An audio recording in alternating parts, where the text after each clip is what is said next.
Hey my babies, how are y'all? Hope everybody's good. Still getting sun, right? We're gonna be released soon, right? To go back to life as normal, but hopefully a better normal. Um, Gosh, I miss you guys.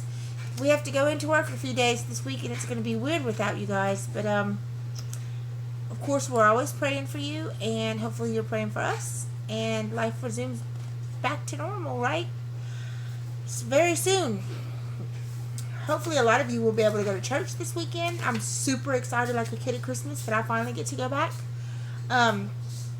It's very high on my list of exciting things for the weekend, right? Other than the move. So let's jump into chapter 16. So when we left, the horse was stolen, right? We know that the man, the yellow man, we'll call him, right?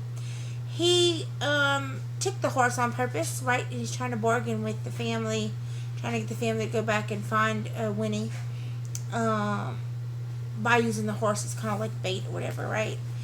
And so when he was trying to go to sleep, several people interrupted her, right? And so now we are at, and she's feeling like she doesn't know what she's going to do at this point, right? There's a lot of uncertainty happening. So chapter 16. The constable was fat and he was sleepy. He wheezed when he spoke, and he spoke quite a bit as they started off, he and the man in the yellow suit. First they roused me out of bed in the middle of the night after I'd been out since sunup looking for that child, and now I suppose you're going to try to run me all the way, he said sourly. I gotta tell you, this horse of mine is none too strong. I don't have to hurry her as a rule, so most of the time it doesn't matter. Seems to me we could have waited till dawn anyway. The man in the yellow suit was as courteous as always. The Fosters have been waiting since yesterday morning, he pointed out. Naturally, they're very upset. The sooner we get there, the sooner that child will be with them again. How come you're so deep in it? Said the constable suspiciously. Maybe you're in cahoots with the kidnappers. How do I know? You should have reported it right off when you saw her get snatched. The man in the yellow hat sighed, but of course I had to find out where they were taking her, he explained patiently. I came right back after that, and the Fosters are friends of mine. They've, told me they would. The constable's eyes went round. I'll be. What do you know about that? I don't suppose they'd ever do a thing like that, friend or no friend. They're the first family around here, you know. Proud as peacocks, all of 'em. Family proud and land proud, too. But they sold off, did they? Well, well, and he whistled in amazement. They thumped along in silence for a while, out around the wood and across the starlit meadow. Then the constable yawned deeply and said, You ready to tell me how long this is going to take? How far we got to go? 20 miles north, said the man in the yellow suit. The constable groaned. 20 miles? He shifted the shotgun that rested across the saddle and groaned again. Clear up in the foothills? That's a fair way, all right. There was no reply to this. The constable ran his fingers down the gleaming barrel of the shotgun. Then he shrugged and slumped a little in the saddle. Might as well relax, he wheezed, suddenly companionable. We'll be riding 3-4 hours. Still there was no reply. Yes, said the constable, trying again. It's something new for these parts, kidnapping. Never had a case like this before that I know of. And I've been in charge going on 15 years. He waited. You don't say so, his companion said at last. Yep, that's a fact, said the constable with evident relief. Maybe now there would be some conversation. Yep, 15 years. Seen a lot of trouble in 15 years, but nothing quite like this. Of course, there's a first time for everything, as they say. We got a brand new jailhouse. Did you notice? Listen, it's a dandy. Give those folks nice, clean accommodations, he chuckled. Of course, they won't be there long. Circuit judge will come up through next week. He'll send them all over to Charleyville, most likely to the county jail. That's what they do for your serious crimes. Of course, we got a gallows of our own if we ever need it. Keeps down trouble, I think, just having it there. And never used it yet. That's because they take care of the serious stuff on the Charleyville, like I say. The constable paused to light a cigar and went on cheerfully. What you got planned for that piece of Foster land? Gonna clear her? Put up a house or a store, maybe? "Nope," said the man with the yellow suit. The constable waited for more, but there was no more. His sour mood returned. He frowned and shook the ashes of his cigar. "Say," he said, "you're kind of a close-lipped fellow, ain't you?" The man in the yellow suit narrowed his eyes. His mouth above the thin gray beard twitched with annoyance. "Look here," he said tightly, "would you mind if I rode on ahead? I'm worried about that child. I'll tell you how to get there, and I'll go ahead and keep watch." "Well," said the constable grudgingly, "all right, if you're in such a ding-dang hurry. But don't do anything till I get there. These folks are likely dangerous. I'll try to keep up, but this horse of mine, she's none too strong. Don't see as how I could get her to gallop, even if I tried." "That's right," said the man with the yellow suit. "Sorry, so I'll go on ahead and wait outside the house till you get there." He explained the route carefully, then dug his heels into the flanks of the fat old horse, cantering off into the darkness where just a hint of dawn glowed on the edges of the hills far ahead. The constable chewed on the end of his cigar. He said to the horse, "Did you get her gander at that suit of clothes? Oh, well, it takes all kinds, as they say." And he followed slowly after, yawning, the gap between him and the man ahead lengthening with every mile. Chapter 17. For the second morning in a row, Winnie Foster woke early. Outside, in the ring of trees around the pond, the birds were celebrating, giving the new day a brass band's worth of greeting. Winnie freed herself from the twisted quilt and went to a window. Mist lay on the surface of the water, and the light was still pale. It looked unreal as she felt herself unreal waking where she had, with her wild eyes and her dress all crumpled. She rubbed her eyes. Through the dewy weeds below the window, a toad hopped suddenly into view, and Winnie peered at it eagerly. But no, of course it wasn't the same toad. And remembering the other toad, her toad, she thought now almost fondly, it seemed to her like she'd been away from home for weeks. Then she heard a step on the loft stairs and thought, "Jessie?" At once her cheeks flamed.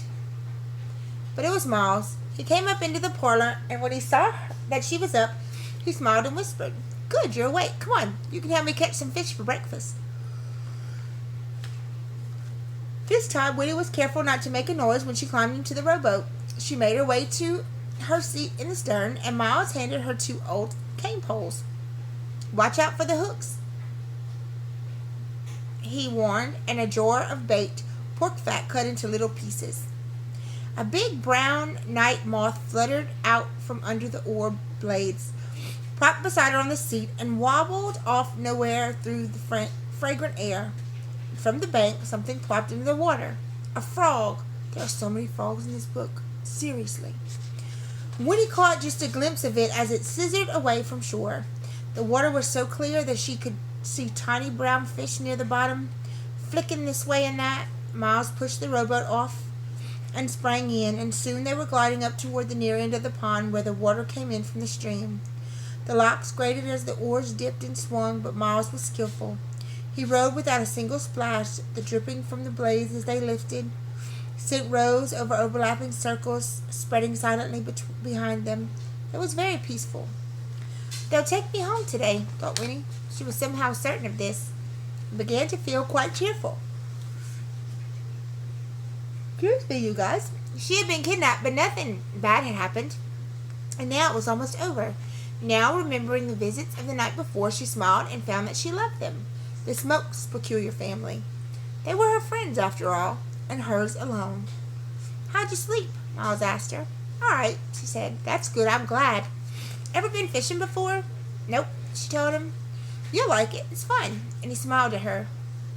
The mist was lifting now, and the sun poked above the trees, and the water sparkled. Miles guided the rowboat near a spot where lily pads lay like turned-up palms on the surface. "We'll let her drift some here," he said. "There'll be trout down in those weeds and stems. Here, give me the poles, and I'll bait the hooks for us." Winnie sat watching him as he worked. His face was like Jessie's, and yet not like. It was thinner, without Jessie's rounded cheeks, and paler, and his hair was almost straight, clipped neatly behind the ears. His hands were different too, the fingers thicker, the skin scrubbed look, but black at the knuckles and under the nails. Winnie remembered then that he worked sometimes as a blacksmith. and indeed his shoulders, under his threadbare shirt, were broad and muscled. He looked solid, like an oar, whereas Jessie, well, she decided Jessie was like water, thin and quick. Miles seemed to sense that she was watching him. He looked up from the bake jar, and his eyes, returning her gaze, were soft. "Remember I told you I had 2 children?" he asked. "Well, one of them was a girl. I took her fishing, too." His face clouded then, and he shook his head. "Her name was Anna. Lord, how sweet she was, that child. It's weird to think she'd come close to 80 now, if she's even still alive. And my son, he'd be 82. Winnie looked at his young, strong face, and after a moment she said, "Why didn't you take them to the spring and give them some of that special water?" "Well, of course we didn't realize about the spring while we were still on the farm. Afterwards I thought about going to find them. I wanted to, heavens knows.